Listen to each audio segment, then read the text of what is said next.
Hello guys, welcome back to my channel. Today we are going to draw a beautiful and colorful sunflowers. Hmm, very easy, very fun and full of positive vibes. Sunflowers always smile at the sun.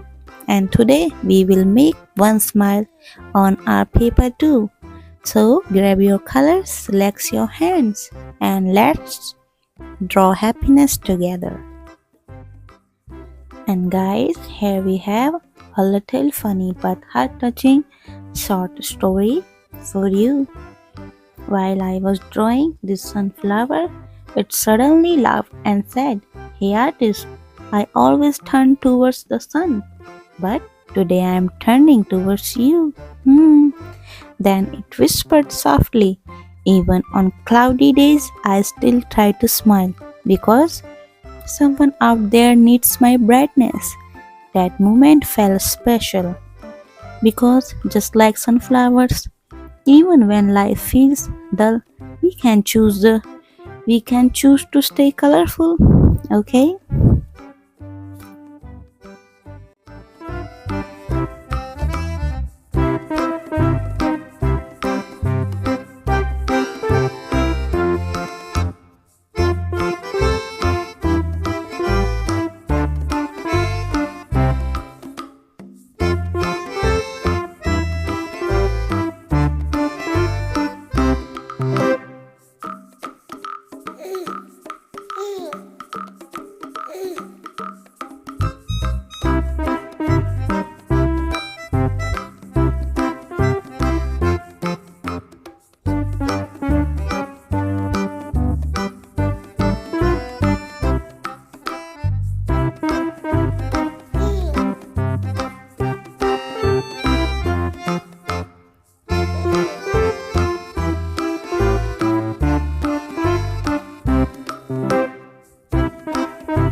Tada! Our sunflower dream catcher is complete, simple, peaceful, and full of meaning. And because sometimes a simple drawing reminds us that hope does not need colors, only a kind heart. If this drawing made you smile or feel calm, and then like the video, subscribe for more easy and beautiful art. Comment below and tell me what we should draw next. Until next time, keep dreaming, keep trying, and remember your dreams are always worth protecting. Till then, bye bye. Bye bye.